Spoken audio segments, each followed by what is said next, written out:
Welcome to the Tell Us Ellis podcast. All right, I don't know about everybody else, but I'm ready to dig in deeply to baseball, all things baseball. And again, look, baseball's my first love. It was really my first sport that I absolutely fell in love with. Goes back to the 79 World Series, Orioles Pirates. I remember Game 7 vaguely. I remember the 82 season of the Orioles when they came down to the final day and lost the American League East to the Brewers. And I remember that very vaguely. And my best memory is 1983, the last time they won a World Series. I remember where I was. I remember everything about it and loved every moment of it. Orioles haven't won a World Series since then, but hey, I'm always very hopeful. I think that my hope is that I bring joy to everybody and everybody gets on board a little bit and just starts following a little bit more baseball. So in the upcoming episodes, as I said yesterday in my show, I really want to dig into each of the teams, and I'm going to do 2 teams in each recording and go over it in depth. Where are they? Where have they been? Where are they headed? Dig into the players a little bit, dig into the farm systems, and we'll see where it goes. I think every episode I'm going to learn a little bit something and might change it throughout, but hope to get going and excited for this first go round. And again, I'm going to place all of these teams into a pyramid level, starting with 2 teams at the very top, 4 teams in the second tier, and so on and so forth, 10 teams in the bottom tier. So I'm not going to go over exactly where those teams fall until a special episode at the end when I'll bring it all together. But for now, let's get into it for the first couple of teams. Before I do, as I always ask, my little PR piece of this, if you like this podcast, please subscribe. Subscribe on YouTube, subscribe on Apple Podcasts, Spotify, whatever podcast channel that you watch. Subscribe to the show. As I said in my last podcast, I think a lot of people are subscribing on YouTube, which is great. I think you want to see the video, which is fantastic. So, but subscribe, and then if you like the show, just click like, and that helps me out. It helps gain followers, helps gain attention, and allows me to produce more and more of these videos. By the way, sitting in New York right now on a Sunday, and the snow has started falling, but not very much yet. So I'm afraid I'm going to be snowed in here for a couple of days. So we'll see how that goes. I'll keep everybody updated on my social media channels. Follow me on X. Follow me on Instagram at Tell Us Ellis HQ. And if you have any questions, want to join the show, remarks, whatever, just reach out to me. Send me an email, jamie@tellusellis.com. So today, I'm excited to go through the first 2 teams, the Los Angeles Angels and the Arizona Diamondbacks. So let's get on with it.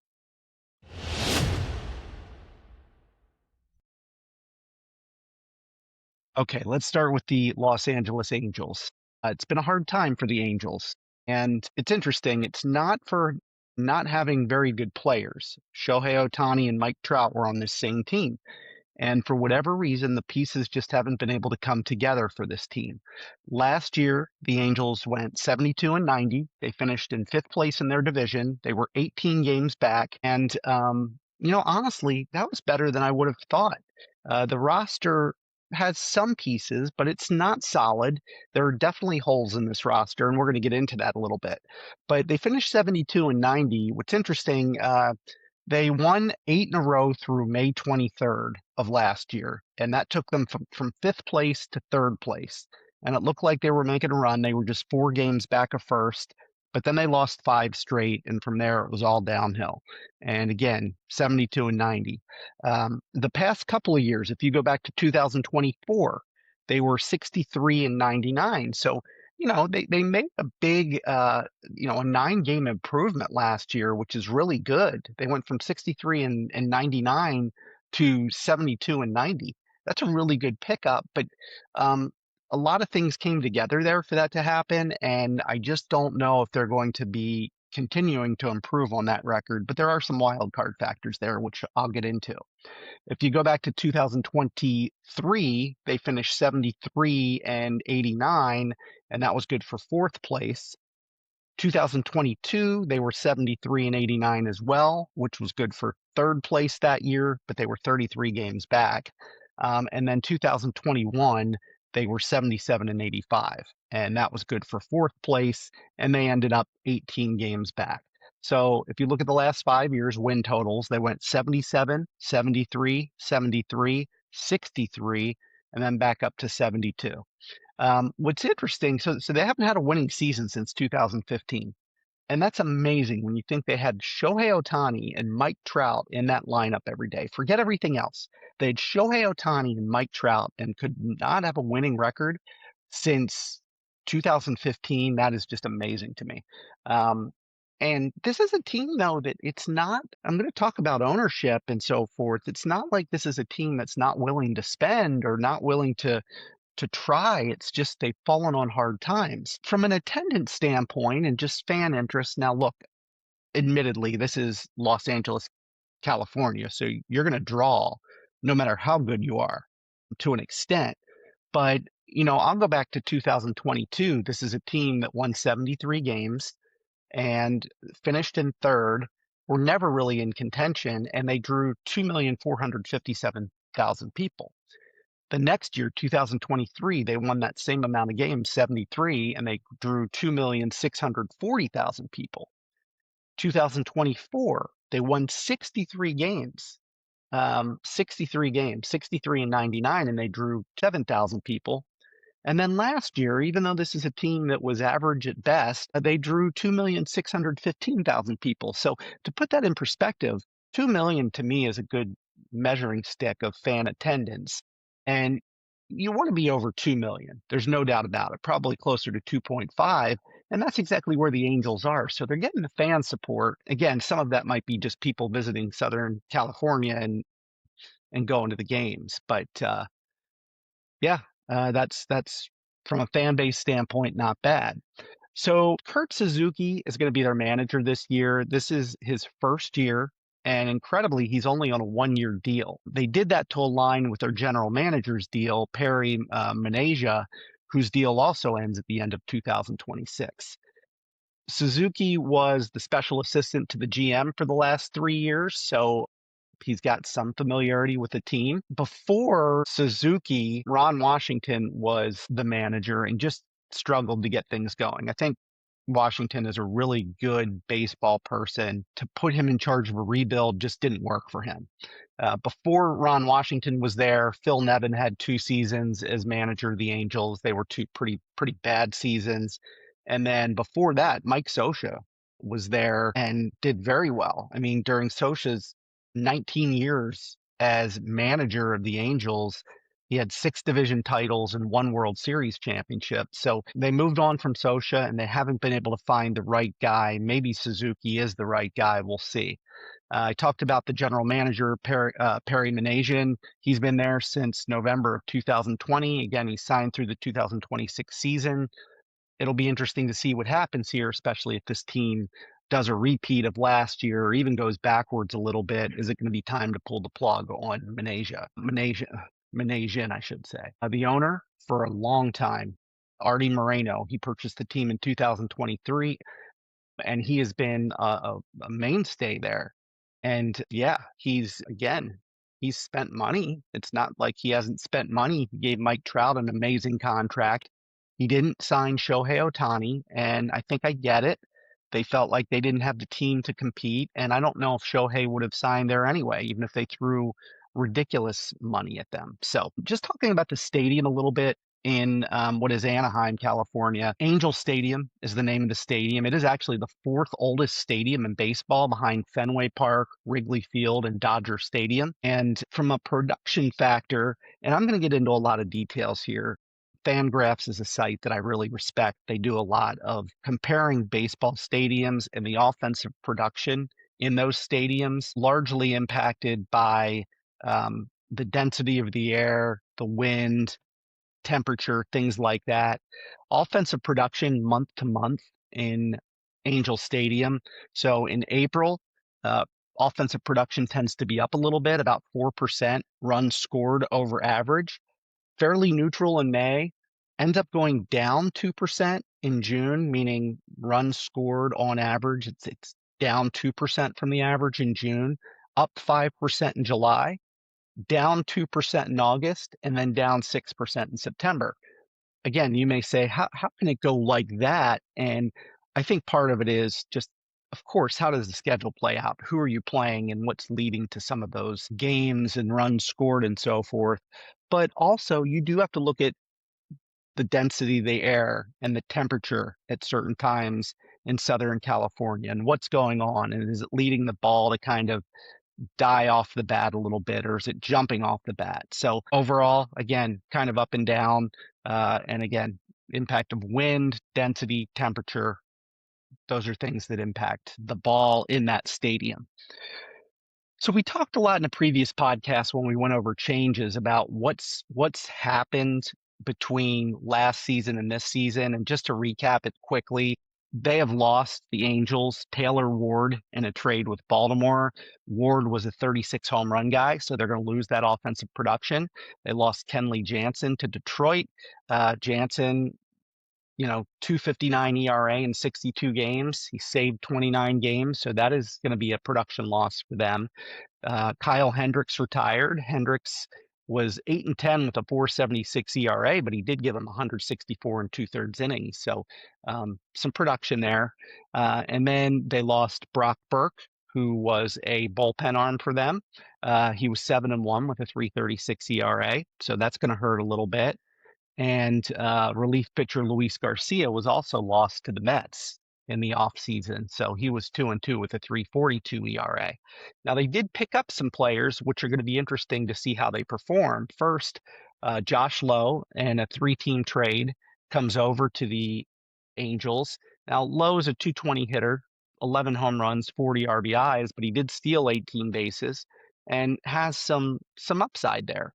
So it'll be interesting to see what Josh Lowe can do in California. Vaughn Grissom comes over in a trade with the Red Sox. Grissom's never really had that opportunity to play every day. 255 hitter last year, 5 homers, 33 RBIs, 7 stolen bases. Hopefully he gets more playing time. They re-signed Yoan Moncada. Moncada was one of the top prospects in baseball, just never materialized, has gone through a number of teams. But, last year, 234 with 12 home runs, 35 RBIs. So that's not bad. Good to see him re-signed. They did just re-sign Adam Frazier signed Adam Frazier to a minor league deal. He's a veteran and batted 267 last year, 7 home runs, 44 RBIs. So he could help the team. We'll see if he makes it. On the pitching side, there are a couple moves that they made, which I really like. I consider them low-risk moves. Now, one of them was a trade in which they gave up Taylor Ward, but they did get back Grayson Rodriguez from the Orioles. Grayson didn't pitch in 2025.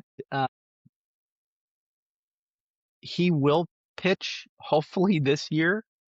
He is under team control for a decent period of time, and he's always had high upside. He's just battled kind of nagging injuries. He did get his elbow, some bone spurs removed from his elbow, so he should be ready to pitch. And again, I think there's high upside here. Rodriguez, when he had pitched for the Orioles, was starting to come on and could be, a top side of the rotation starter. So I think there's something to look forward to there with the Angels and Grayson Rodriguez, a young arm that you have under team control. Another guy that they signed and who also didn't pitch in 25 was Alek Manoah. Manoah was a superstar for the Blue Jays and then just fell off the cliff and has never kind of regained what he was. Well, this is an opportunity for him to do that. Low pressure situation. Let's give him innings. Let's see what he can do. So I really like those two moves, and I think they could help out really well for the Angels. So let's keep an eye on those two moves. From a bullpen standpoint, they added Drew Pomerantz. Pomerantz, one of the best relievers in baseball, 2-2 with a 2.17 ERA. A 49 and 2/3 innings, he struck out 57 batters and pitched to a 1.07 WHIP. So that's a very big add. They added Jordan Romano. Granted, he was a closer at one point, coming off the worst year in his career, battling some injuries and so forth. He pitched to an 8.23 ERA, almost a run for every inning he pitches. And he did that in 49 games. So it's not like it was a sample size of 3 innings or something like that. So concerning, again, low pressure situation, good opportunity for him. And what do the Angels have to lose there? Brent Suter was signed. He pitched to a 4.52 ERA last year and 67 and two-thirds innings. So again, a bullpen arm. Hunter Strickland was signed 1-2 with a 3.27 ERA last year. Only 22 innings, but again, another bullpen arm. So yeah, so the Angels lost some players, but made up for it in some other areas. So now I just want to look at the lineup a little bit and see who is this team? What is this team made of in 2026? And I'm going to go through some players here and just talk a little bit about quality of player. So in no order, again, I use Fangraphs a lot. I like their roster resources page, so I'm going to kind of pull from that a little bit. If you look, let's just start at shortstop. Okay. Zach Neto is their starting shortstop. He was a first round draft pick in 2022. He was 13th overall. Last year, he batted 257 with 26 home runs and 26 stolen bases. He doesn't get on base enough. He's 319 on base percentage, but, 25 years old, there's upside here. Opportunity for a young guy to play, and let's see what he can do. Can he build on that 2020 season of last year? So I like Zach Neto at shortstop. First baseman is Nolan Shanuel, and he was another first-round draft pick in 2023, 11th overall. He's yet to really come into his own. 264 last year, 12 home runs. He does get on base, 353 on base percentage. I think this is an opportunity again for him to grow. He's 24 years old. Probably threw him out there a couple years ago when he was a little bit too green. But again, what do the Angels have to lose here? So Nolan Shanuel can hit the ball, and I think there's some potential upside with him. Mike Trout wants to play center field. He's probably going to DH more than play the outfield. Mike Trout he's a Hall of Famer, right? But his production has gone down significantly the last couple of years. Now, he did have 556 plate appearances last year, so he did get the at-bats. Only batted 232, still reached base at a 359 clip, which is pretty good. And, approaching an 800 OPS. Trout, 26 home runs, so he can still hit the ball. If the Angels want to make any noise and approach a wild card position, they need Mike Trout to be Mike Trout. They need that 300 hitter. 26 home runs is probably fine, but they need him to lead the way. And he's the veteran. You feel like he's 40 years old, but he's only 34. So he should still have some time with him. Again, hopefully he can produce like the Mike Trout of old. I mentioned Yoan Moncada, him being re-signed. He, again, batted 234, 12 home runs last year. He's going to play third base, likely on a regular basis. So let's see if he can break out. The one thing about Moncada, he did have one good year a couple of years ago. He actually got some MVP votes. Moncada's 30 years old. He's not old by any means. So let's see what he can do. Here's a wild card, and that is Joe Adell. Joe Adell, he's going to play center field for him. And Adell was number one prospect in baseball a couple years ago. And for a while there was top 10. And finally broke out last year, hitting 37 home runs. And I'll be honest, I didn't see 37 home runs coming from him at any point in time. I saw him being maybe a 17 home run guy, 18 home run guy, but 37 home runs, huge year for Adell. Now, he only batted 236 and only got on base at a 293 clip. So it was feast or famine for Adell. Felt like it was home run or nothing. So he needs to change that up a little bit, maybe be a little bit more patient at the plate. But again, can you live with those numbers? You had kind of a duplicate of him in Taylor Ward, high power, low average. He's no longer there. Can you live with that if a guy like Mike Trout gets back to being a 300 hitter? Maybe. Josh Lowe is going to play right field. Again, Lowe did some great things for Tampa Bay. He's been injured. Can he come out and just hit the ball? And again, a little less pressure. He only batted 220 last year. He hasn't shown the propensity to hit for a high average. And if you see a common theme here, there is some of that with the Angels, which you have to worry about. Are they going to get on base enough?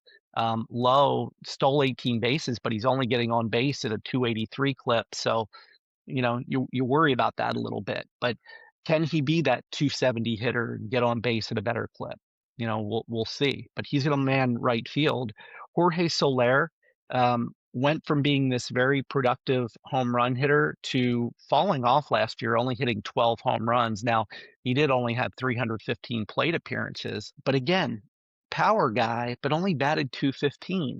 So feast or famine once again. Soler is now 34 years old. He can hit 20, 25, 30 home runs even. They need him to do that. And again, maybe you can live with a little bit lower average if he can hit the ball out. A guy I've always liked is Logan O'Hoppe. He was a 23rd round draft pick of the Phillies back in 2018 and was traded to the Angels. And he's 26 years old. And this guy has power. I thought he could hit for average, but he didn't last year. He only batted 213. He did hit 19 home runs. He gets on base at a 258 clip, which is just incredibly low, incredibly low. So good catcher, a lot of power. You want to see him get on base more. Again, kind of a common theme here. It's likely that second base duties are going to be given to a first round draft pick of the Angels back in 2024, Christian Moore. He's 23 years old. 184 plate appearances last year, only batted 198. Again, it was his entry into the big leagues. What can Christian Moore do for them? Another young player with a lot of upside. So when you look at this Angels team, it is a nice mix of veterans along with some youth. The names that I just read off, again, Zach Neto, 25 years old. Nolan Shanuel, 24 years old. Mike Trout, 34 years old. Yoan Moncada, 30 years old. Joe Adell, 26. He'll be 27 by opening day. Josh Lowe, 28. Jorge Soler, 34.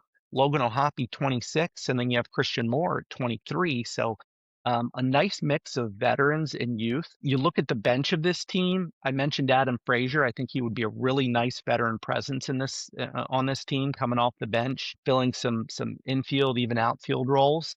He's 34 years old, only batted 267 last year, but that leadership is going to be really important. I look forward to that. I mentioned Vaughn Grissom before. I'd love to see him get a chance to play a little bit more. Travis d'Arnaud is their backup catcher, really good veteran. He's 37 years old now, but a nice backup player. So, yeah, I think this team, as it stands right now and where I expect them to break camp from a hitting standpoint, we'll see what happens. Again, it's a build-up year. Are these all-star young players, future all-stars, that we're going to see the Angels take the next leap up or not? Let's switch gears now and look at pitching, and let's start with the starting rotation. Yusei Kikuchi is going to be their top of the rotation starter, their number one starter. Kikuchi pitched to a 3.99 ERA last year, gave up about a hit an inning, struck out about a batter an inning. So, good, reliable pitcher. Not a number one starter as you'd like them to be, but he's going to give you innings. As long as he stays healthy, he's going to give you innings. He threw 178 innings last year. If he's healthy, he should do something along those same lines. A pitcher that I've always liked is Jose Soriano. He pitched to a 4.26 ERA last year. In 169 innings, he struck out 152 batters, gave up less than a hit an inning, does walk a lot of batters, 78 walks in those 169 innings. But his stuff can be a little bit electric. He's 27 years old. I like him. I think he's a good fantasy kind of tuck player late in your draft. So as they've added some depth here on the rotation, and I'll talk about that in a second, I think this could help Soriano significantly and maybe take a little pressure off of him. So I like Soriano a lot. Reed Detmers is 26 years old. He pitched to a 3.96 ERA last year. I like Reed Detmers a lot. Had some injuries, only pitched 63 innings last year, 58 hits and 80 strikeouts. This could be a number two starter, and let's see how he comes out this year. I could see him having a breakout year. He's another guy I'd keep an eye on from a fantasy standpoint. He's always had a good makeup. So let's see where he goes. He was a first round pick of the Angels, 10th overall back in 2020. Now you get into the two pitchers that I talked about earlier, Grayson Rodriguez and Alek Manoah. Grayson Rodriguez was a first round pick of the Orioles, 11th overall back in 2018 out of high school. He could be top of the rotation, number two, maybe number one starter material. And I think he's going to have a really good year. He's only has 2.129 years of service, so the Angels have him under team control for quite some time. And I think there's upside to Grayson. I think there's upside to Detmers. I think there's upside to Soriano. I like what they did in adding Grayson Rodriguez to this rotation. Alek Manoah is another wild card. We don't know what to expect. Another first round draft pick. He of Toronto back in 2019. He was 11th overall. So, boy, you look at it between Reed Detmers, Grayson Rodriguez, and Alek Manoah, these all three pitchers were picked in the top 11 of their draft classes. So, again, there's a lot of potential there, and I really like that for the Angels. Let's look at the bullpen now, and it's going to start with, I project it to be a closer by committee. It's either going to be Robert Stevenson, Drew Pomerantz, or Kirby Yates out there closing on a regular basis. Yates has history behind him. He's the veteran. He's 39 years old come opening day. Pomerantz is 37 years old, so he has a veteran presence. Stevenson is 33 years old, so he has a veteran presence, but he's the youngest guy of the group. When you look at it, Stevenson pitched to a 2.70 ERA. Now, that was only in 10 innings last year, but they like what they see from him, and I think he's going to be given a chance to close. Drew Pomerantz, I read off his numbers earlier, 49 innings, 38 hits, 57 strikeouts. Really hard not to like him in a closer role. And then Kirby Yates, he pitched to a 5.23 ERA last year, but he does have a pedigree there. He's been in closing situations before. I'm not a big fan of closer by committee. I'd rather see them go with one guy. Hopefully a guy like Robert Stevenson can shut the door, and it allows Pomerantz and Yates to go back into a setup role, and that just makes the bullpen that much better. From a middle relief standpoint, we talked about Jordan Romano. Terrible year last year. Let's see if he can recover and get off to a good start. Ryan Zefferjon is a middle reliever for the Angels, 4.74 ERA last year, struck out 73 in 57 innings. So you like that. Only gave up 49 hits in those 57 innings. He is a little wild, though. He walked 35 batters. He's got to cut down on those walks, does Zefferjon. He was a third-round pick back in 2019. So, again, 28 years old, so some youth in that bullpen. Brent Sutter, I said Suter before. It's either Sutter or Suter. He pitched 67 and two-thirds innings out of the pen last year for Cincinnati. 67 and two-thirds innings, 69 hits, 53 strikeouts. Good middle reliever. Jose Fermin is also a decent middle reliever, 4.46 ERA, 34 innings, 25 hits, 39 strikeouts. Again, I can't stress enough, if you can get Stevenson as your closer, you move Pomerantz and Yates more down into that setup person standpoint, then everybody just kind of moves down into their role, and it makes this bullpen a lot better.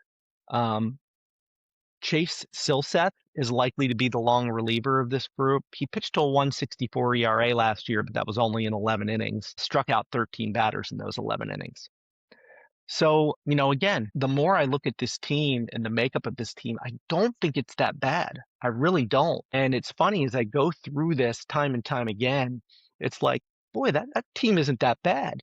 Going into this, I was like, yeah, this is one of the worst teams in baseball.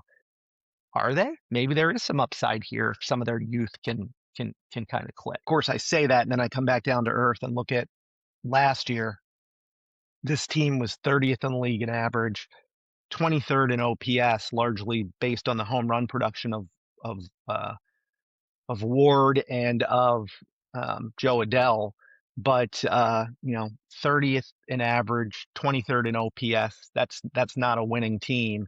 You look at their starting pitching last year, 28th in ERA, 29th in WHIP. That's not a winning team. You look at their relief pitchers last year, 28th in ERA, 27th in WHIP. That's not a winning team. They did make some changes to hopefully adjust some of that, but everybody's going to have to step up a little bit. So now I want to pivot and talk about some of their farm hands and their prospects. The Angels from a prospect standpoint, I talked about all those prospects that have now graduated into baseball. That did deplete their farm system a little bit. They right now, according to Baseball America, have the 28th best minor league system, and that's 28th out of 30 teams. So that's not great. Last year they ranked 30th out of 30 teams. I'll go back to 24. They were 28th. 2023 they were 25th. 2022 they were 29th. And 2021 they were 23rd. So you may ask, if they've graduated all these prospects, shouldn't have they had a better prospect class in one of those years? They brought up all these first round picks now. And maybe that does speak to the quality of some of those first round picks. So now I'm kind of going back to, are these guys really that good? Were they really good first round picks? Are they hitting on these? And if they're not, does that speak to the general manager and his ability to bring in the right players? So has not been a good run from a prospect standpoint. So the Angels' top prospect is Tyler Bremner. He is a right-hand pitcher. He ranks number 51 in Baseball America's top 100 prospects. He was selected second overall in the 2025 draft, but he definitely has some tools that make that second overall pick, I think, worth it. He's got great command. He has an unbelievable changeup. It grades out at a 70, and that 70 is on a 20/80 scale. So 70 is really good. He's got a mid-90s fastball, and he could move pretty quickly through the system. And the problem is he's their only top 100 prospect. So nothing against their other prospects. They just don't grade out quite as well as Bremner. So we'll see how he moves this year through the system. Again, I don't expect him to be in Los Angeles in 2026, but definitely worth a watch. Some of their other prospects and someone that could maybe make the team at some point in 2026, Ryan Johnson. He's 23 years old, big 6'6", 212-pound right-hand pitcher. He went to Dallas Baptist and struck out a ton of batters. Has the school record for strikeouts, 151 in a season, which is a record, and then 341 strikeouts in his career. The Angels drafted him in 2024 as a second-round compensatory pick that was part of the Shohei Ohtani free agent departure. He did break camp with the Angels in 2025 and became the 24th player in history to make the jump from the draft to Major League Baseball without spending a day in the minors. But now he's probably going to take some more time and go back to the minors maybe a little bit, work on some things, try to develop him as a starter. He could end up being in a bullpen role. It just depends on whether he can mix in some variance in his pitches. He throws hard, but can he also vary those pitches? His curveball or his changeup only grades out at a 45. So that's on the kind of lower scale of where pitches rank. His fastball grades out at a 55. He's got a pretty good slider. But again, I would expect him to start in the minors and see if he can work on some of those secondary pitches. The Angels' number 3 prospect is George Klassen. He's a right-hand pitcher, 23 years old. Look, he's going to be given a chance to break camp with the Angels. We'll see what he does in spring training. He was actually drafted by the Phillies and traded to the Angels. He's got a very good fastball, 97, 98 miles an hour. It can hit 100 miles an hour. Has a really good slider, really good fastball. As I said, he's got to work on his control a little bit if he wants to crack the rotation. I don't know if he'll crack the rotation. That feels like he needs some work in double or triple A. But, there is risk here that he's not going to hit. He's going to have to, again, improve his command, and he does have good pitch mix. He can throw a fastball. He can throw a slider really well.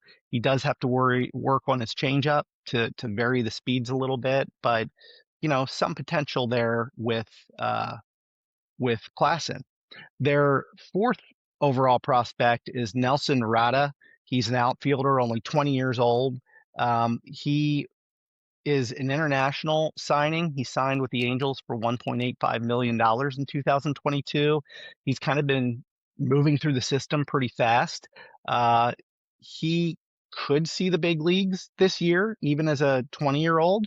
He has speed. He's got contact ability, really good defense in the outfield. He doesn't have a lot of power, which is going to hold him back a little bit.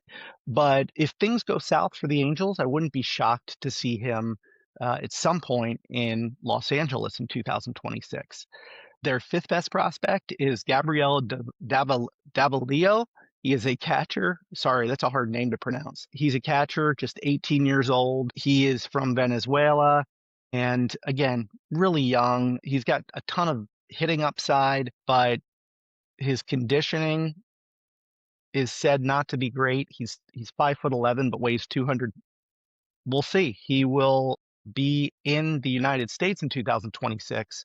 We'll see how he develops through the system. And with that, I'll just say again, beyond maybe that top 55th best prospect, Tyler Bremner, there's some risk beyond him with the Angels, and that's why their farm system doesn't grade out very high. Just not a lot there of a lot of top side talent.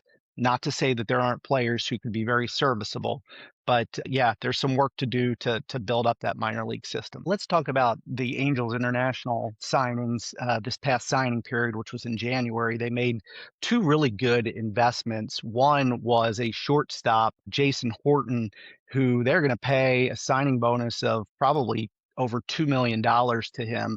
Again, he's a shortstop. He has a chance to stick at shortstop. He's got a really good bat, kind of top of the order type potential with speed and hitting. And he was the ninth best prospect in this international class. So again, we talked about the Angels have to build up that minor league system.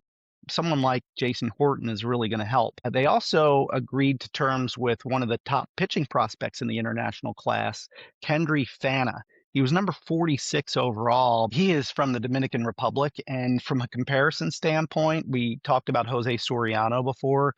Soriano's 10 years older than him, but he has a lot of the makings of a Soriano, but maybe is progressed further than Soriano at this age. So yeah, it's two really good players that could add and help bolster that farm system quite a bit. So that's good. That there's a lot to like there, and they will help out tremendously.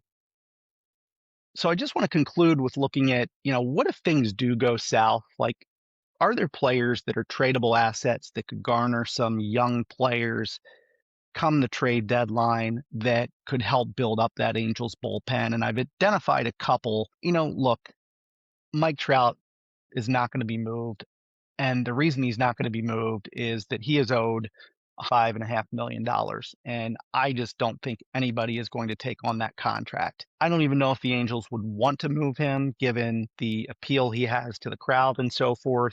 But, it is right now, it is an albatross until the Angels can show that they can win. And this is why I say Trout, he's done so much in baseball. I don't want to put the world on his shoulders, but he does have to come through and be the Mike Trout of old, that 300 hitter. The players that really could get moved, possibly. You say Kikuchi, he's owed $21 million in 2026 and $21 million in 2027. Let's say that the Angels fall out of contention, but Kikuchi's having a really good year. That's a tradable asset, I feel, because a team would be willing to probably take on that salary for a pitcher like Kikuchi, especially if he's having a really good year. Probably not likely, but possible. I think the ones that are really movable at the trade deadline, and this assumes that they have a good year, that they are productive players. I'll start with Jorge Soler. This is the last year on his deal. He's making $16 million. If he's hitting 25, 30 home runs and the Angels are way out of a playoff spot, I could see a team wanting to pick up Jorge Soler. Robert Stevenson's another one. He does have a club option for 2027, but for 2026, he's owed $11 million. If he is a dominant closer, but yet the Angels are falling out of contention, I could see them moving a player like Robert Stevenson. Same thing with Kirby Yates, same thing with Drew Pomeranz. These could be movable players if the Angels fall out of contention. Both of those guys are on 1-year contracts. Yates is owed $5 million this year. Pomerantz $4 million. Again, movable. Yoan Moncada is another one. He's on a 1-year deal, $4 million. He's been traded before, I believe, at the trade deadline, so that would not surprise me. Jordan Romano is another guy, $2 million this year. Can he be who he was in the past? We'll see. But I think that those are the players that would be most likely to move. Maybe a Brent Suter as well, or Brent Sutter. Again, he's on a 1-year deal, $1.25 million. But again, this is if things go south, what could the Angels do? So overall, where do I think the Angels are? Even throughout this podcast, as I was preparing for it, I kept going back and forth on this team. But really, I think this is that bottom level, at best, maybe a level up from that in my pyramid. I don't expect this to be a great team, but if things come together, maybe they could surprise us. But that's where we are. And let's move on to the next team.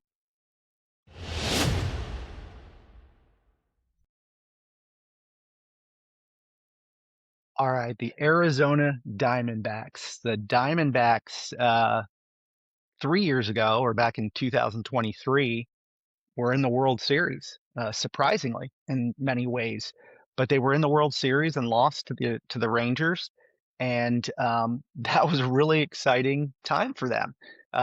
They in 2023, when they lost to the Rangers, um, they were 84-78 and ended up making the World Series.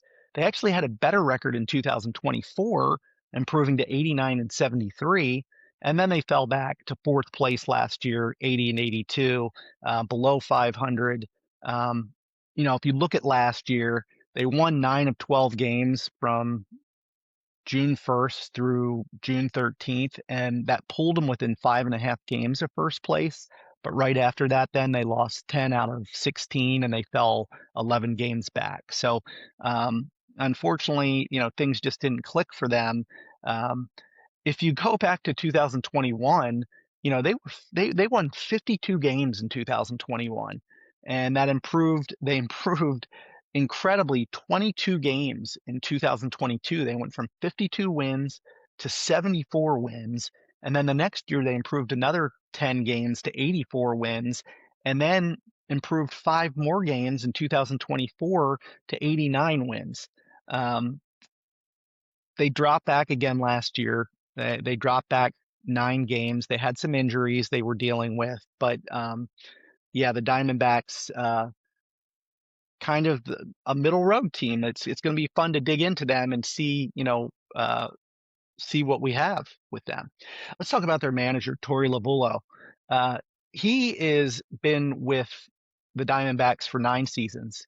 He's amassed a record with the Diamondbacks of 664 wins and 692 losses. Now, they've been better as of late, but a below 500 record over those 9 seasons.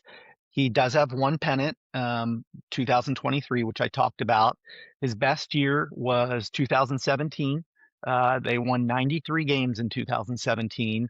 They beat Colorado in the wild card game, and then they lost to the Dodgers 3-0 in the National League Division Series. We talked about 23 when they won 84 games, and that was an exciting year. They won the wild card series against Milwaukee 2-0. They won the National League Division Series against the Dodgers 3-0. And then the NLCS, they beat the Phillies 4-3, and that took them to the World Series against Texas, where they lost in 5 games. Their worst year under Lovullo was 2021. Again, they only won 52 games that year. Their general manager is Mike Hazen. He's their executive vice president and general manager. He's been with them since 2016. The perception of him is that he is transparent and honest. He's very open about the constraints that they have in Arizona, yet he is willing to make big moves, and they have done that.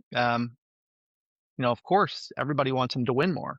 That that's the bottom line. You got to win in this game. Their owner is Ken Kendrick. He's actually been there since inception. He's been the managing general partner of the team since 2024. Overall, he's viewed as pretty positively that, he's willing to make investments where needed, but the fans do want results. They also have Derek Hall, who is their president and CEO. So that's kind of their leadership structure. They play at Chase Field. It is a retractable dome. My experience has been it's closed much more than it's open. From an offensive production standpoint in Arizona, runs per game on average, in the month of April and May, it is down 4% and 3% compared to league average. But then it goes up 2% in June, down 1% in July, up 7% in August, and then down 2% in September. Does that make any sense? It doesn't to me, how it can vary that much. Again, I think it just depends on the weather patterns and what's the air density in a given series, what's the wind doing if the roof is open, what if the roof is closed. It's hard on those retractable roofs to get a good bearing on how those parks, how they play out. We did talk a lot earlier about changes to this team and players that they've lost and gained during the offseason. Briefly, I'll go over it really quickly. Jalen Beeks was a relief pitcher last year. He's still a free agent out there. He was 5-3 with a 3.77 ERA, pitched in 61 games, 57 and a third innings pitched. Could still be signed. We'll see. Jake McCarthy was traded to the Rockies. McCarthy only a 204 hitter, 4 home runs, 20 RBIs. Blaze Alexander was traded to the Orioles. 230 utility guy, 7 home runs, 28 RBIs. And then Kyle Backus was traded to the Phillies, 0-3 with a 4.62 ERA. So that's who they lost. Who did they pick up? It's quite a list, actually. Nolan Arenado, third baseman, in a trade with the Cardinals, comes over. Arenado, known for his defense, but his offense has fallen off. 237, 12 homers, 52 RBIs, only a 666 OPS. But again, still a valuable guy, especially defensively.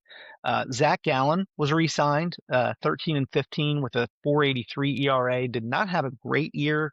192 innings pitched. He did strike out 175 batters, but a 126 whip. Just kind of an off year for Gallen. Hopefully he can recover and do some good things for them, because he's one of the best pitchers in baseball when he's on. Merrill Kelly was traded but then re-signed, 12-9 with a 3.52 ERA between Arizona and Texas last year. 32 games started, 184 innings pitched, 167 strikeouts, and a 111 whip. So Kelly comes back, and that's really good for a 1-2 punch with Gallen and Kelly. You got to like that. Michael Soroka is a guy that I love. I really do. This guy was awesome for Atlanta and then had some nagging injuries that kept him out of time for quite a bit. If you look at what he did last year in Detroit, he was only 3-8 with a 4.52 ERA. But in 89 and 2/3 innings, he did strike out 95 batters, and his whip was 1.13. I wonder if he's starting to figure things out again, and that's why I really like this signing of Soroka as a starting pitcher. I'm excited to see how he does this spring. Carlos Santana was signed. Not my favorite player in the league, just being honest. 219, 11 homers, 54 RBIs last year, 633 OPS. First baseman, we'll see how much playing time he gets. They re-signed James McCann, a really good backup catcher with a lot of leadership ability, 260, 5 home runs, 17 RBIs. Then they did add a lot of bullpen arms. They added Paul Sewald, one of pretty good relief pitcher that you can count on. Now, last year he only pitched to a 4.58 ERA in 22 games, but it was limited action. He had some injury issues. Taylor Clark was signed. He's a relief pitcher, 1-1 with a 3.25 ERA in 51 games. So, he pitched to an 0.85 whip, 44 strikeouts, and 55 in the third innings. Cade Stroud came over in that Blaze Alexander trade with the Orioles. Stroud in 25 games pitched to a 171 ERA, 26 in the third innings, 24 strikeouts, and a 1.10 whip. So you like that. And then Joe Ross was signed to a minor league deal. Ross 2-1 with a 5.12 ERA in 37 games. Now, if you look at what went well and what didn't go well for the Diamondbacks last year, I mean, hitting wise, they were 8th overall in average, 5th in OPS, and that's pretty good. If they duplicate that, that should keep them in contention, I would think. Their starting pitching fell off. And I talked about Gallen's numbers. I talked about Merrill Kelly getting traded. They were 19th in ERA and 16th in WHIP last year, so they have to improve there. And I think they have the ability to do that this year. From a relief pitching standpoint, they were 27th in ERA and 26th in WHIP. I talked about some of the bullpen arms that they brought in. I think that hopefully that is to address some of those bullpen concerns. So some improvement to be had there. So let's dig a little bit deeper here. Let's take a look at lineup. So the players that I expect to be in their starting lineup as of right now, it starts with Geraldo Perdomo. He batted .290 last year, 20 home runs, 27 stolen bases, just had a remarkable season, a .389 on base percentage.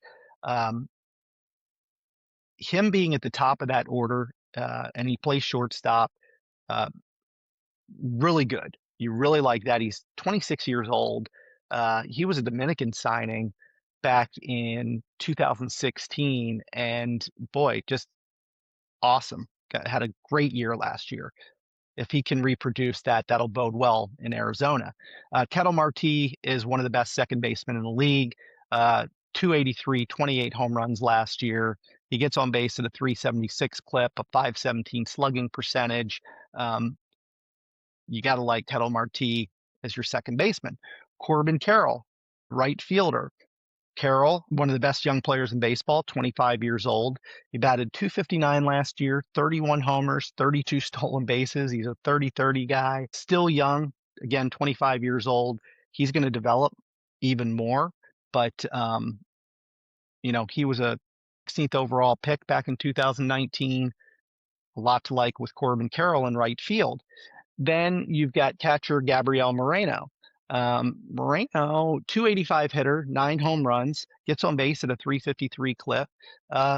Pretty steady catcher, not bad to having your starting lineup. I like him. Pavin Smith is slated to be the designated hitter. Now, he only had 288 plate appearances last year, 258, 8 home runs.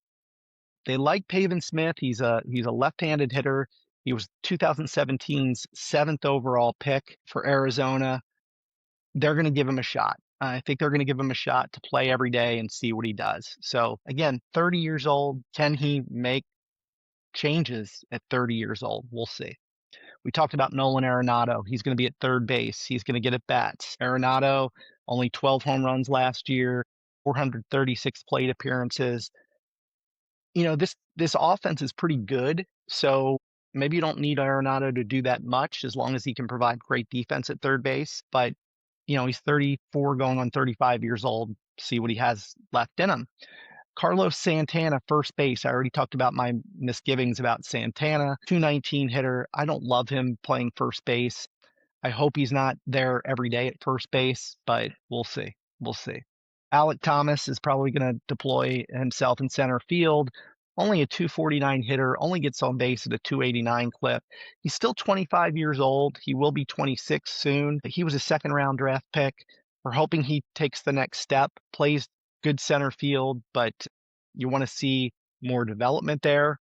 And then in left field, Jorge Barraza is likely going to man left field. He is only 25 years old. Last year in 77 plate appearances, only batted .141. So really good top of the order hitting, and then it falls off as you get near the bottom of the order. Now, on the bench, you've got James McCann, who I talked about, really good veteran presence, backup catcher. Jordan Lawler is somebody that I do expect to hopefully break camp with this team coming out of spring training. He's 23 now, has been a top prospect, has never really been given the chance to play regularly. He can play infield, but he can play outfield as well. And if he can live up to his potential, then I think that really adds some things to this team. So I hope he breaks camp with the team. Some of the other players, Tim Tawa is a 26-year-old, 225 plate appearances last year, only batted 201. The bench isn't that deep here for Arizona. So they hit really well last year. Are they going to be able to replicate that? I question that a little bit with some of the depth on the offense. Now, if we talk about pitching and starting pitching, again, I like the top end of this rotation. I like Merrill Kelly. I like Zach Gallen. I think those two have a lot of potential, a lot of upside. Ryan Nelson came out last year and 28 years old, pitched really, really well. He was a second-round draft pick back in 2019. In 154 innings, he only gave up 124 hits, and he struck out 132 batters, pitched to a 3.39 ERA. I think there's some, look, if Nelson can reproduce that, you have a really good top 1, 2, and 3 in your rotation. I mentioned Soroka before. I think there's upside there with him. Right now, he's not guaranteed a slot in the rotation because ahead of him, you may have Eduardo Rodriguez, who has not pitched well since coming over to the Diamondbacks. He pitched to a 5.02 ERA last year and has had some injuries during his time in Arizona. He's got to produce. If he doesn't, then I hope Soroka gets a chance. The other one is Brandon Pfaadt. He was a guy I remember a couple years ago from a fantasy standpoint, a lot of people liked. He's just never put it all together. 5.25 ERA last year, 176 innings, 198 hits, 147 strikeouts. So really good top end of the rotation with those top three. Falls off a little bit. Again, I'd love to see Soroka get to that fourth spot and then give the fifth spot to Rodriguez or Pfaadt. That could be a really good starting rotation. Now, when you talk about the bullpen, I think they're going to give either Kevin Ginkel or Paul Stewald a chance to close. It could be by committee there, but one of them is probably going to get the closing nod. Neither of them had a great year last year. Ginkel in 25 2/3 innings pitched to a 7.36 ERA. Sewald, again, only 19 2/3 innings, pitched to a 4.58 ERA. So don't love your options at closer there. From a setup standpoint, you've got Ryan Thompson and Cade Stroud. I mentioned Cade came over from Baltimore where he pitched to a 1.71 ERA. He's 28 years old, never really materialized in Major League Baseball until last year. Can he replicate those numbers? It would really be helpful if they could. Ryan Thompson pitched to a 3.92 ERA last year, and they're going to need him to do even more than that in a setup role for this bullpen to be effective.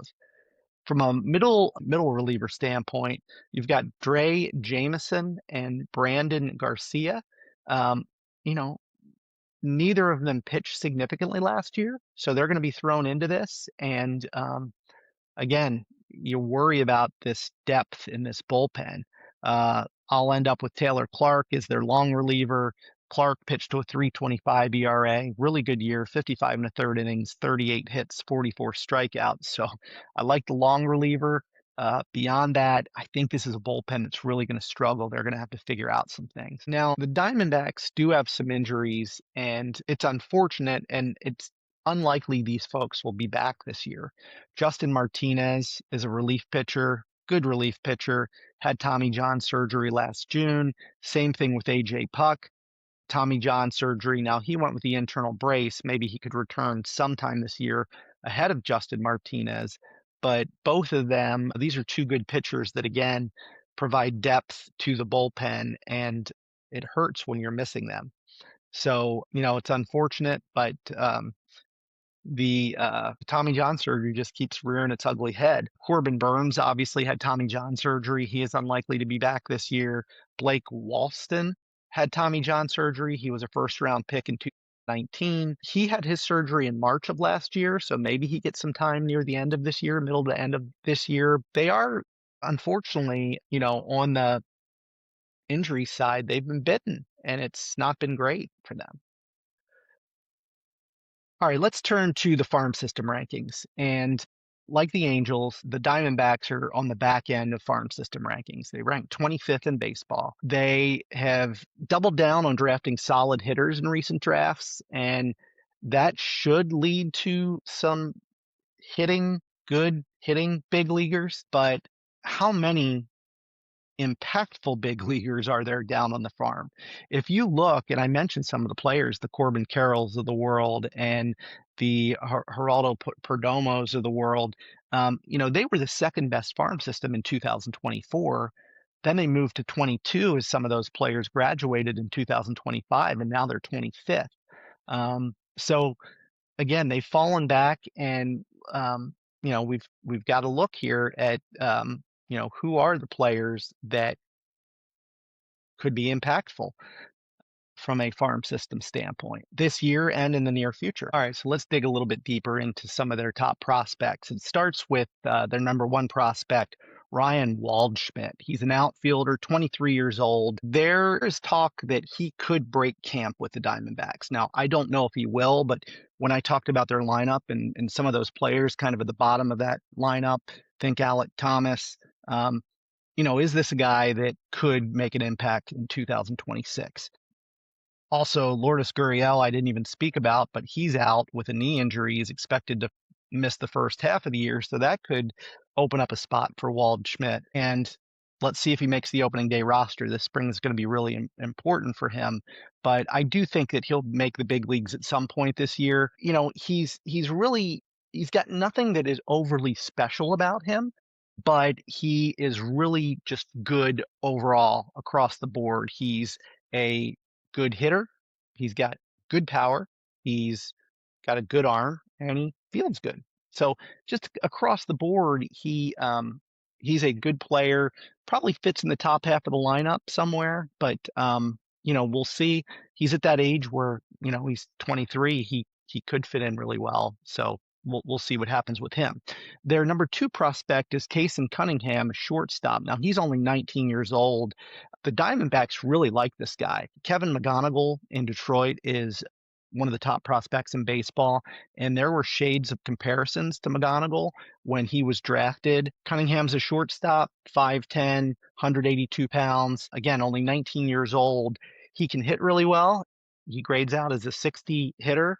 He doesn't have a ton of power, runs pretty well, fields pretty well, and probably sticks at a second base shortstop role somewhere. He could be an everyday player and probably again in the top half of the lineup, just given his hitting, his prowess to get on base, etc. Their third best prospect is only 21 years old, and he's a second baseman.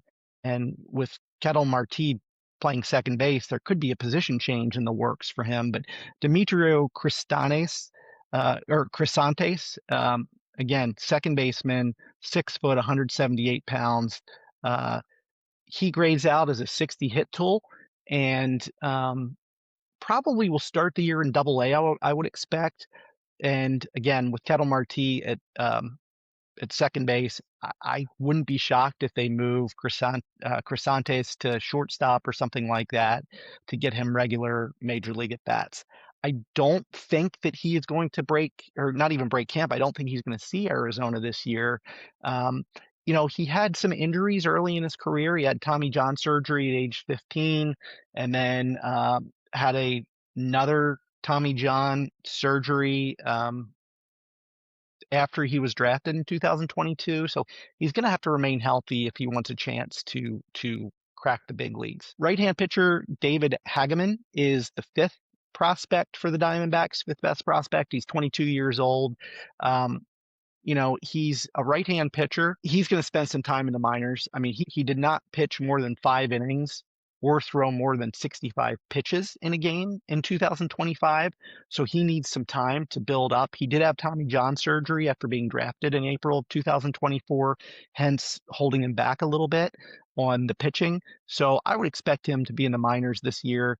He's got a good fastball, grades out at a 60, good curveball that grades out as a 60.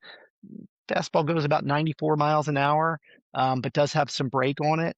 He could top out, and we've seen him top out 97, 98 miles an hour. And then his curveball actually slows to about 86 miles an hour. So uh, good makeup there. Again, with all of these players, it's a question of how good are they? Um, when I look at the grades of these players that I'm talking about, they're in that 50 range on a 20/80 scale, which puts you right in the middle. There's not a lot of high-end top talent here in their minor league system, and that's why they rank out where they do. From an international standpoint, they did sign the second best international prospect, Ruben Gallego. He's a shortstop out of Cuba, 17 years old, 6'1", 160 pounds. Again, adding something to that minor league system is helpful. We'll see. Again, Gallego, a lot of development time there. He's only 17 years old. So I want to look at, let's say, again, things go south for this team. Do they have some tradable assets out there? And I think they do. It limited, but it's also one piece that could be very high end. So Zach Gallen signed a 1-year, $22 million contract. And if things go south and he pitches well, he absolutely will be a top trade asset, probably one of the better trade assets in the league right now. So Gallen, you've got Lourdes Gurriel, who again is coming back from knee surgery. He's going to be out for first half of the year. I put him on my list as a trade asset just because he's got 1 year, $13 million left on his contract. He does have a team option for 27. But, he's a good known bat. So he's on the periphery. I don't know if he actually would get enough at bats to even for a team to say he's healthy enough to get traded, but I included him on my list. And then I'm in love with Michael Soroka, and he's on a 1 year, $6.5 million deal. There is a mutual option for 27, but I think with Soroka, if he can pitch to what I think he can pitch, I think he could be a really good trade asset if the Diamondbacks fall out of contention. So overall, where do I think this team stands? I go back and forth on them. I could see them being as high as could I see them in a third tier? Maybe, which would put them in the top 6, 7, 8, 9, 10, 11, top 12 teams in baseball and a playoff team. I could see them there. I think it's more likely they probably fall level 3, level 4. But if things break for them, if Gallen does well, if Merrill does well, if Soroka does well, if the bullpen can do better than last year, which is very iffy, then, this is a Diamondbacks team that could make the playoffs, I think. So right now, I'll just say third, fourth tier in my pyramid, somewhere in that range. So that is the Arizona Diamondbacks. And again, some things to like there, some challenges. It'll be really interesting to see what happens with this team.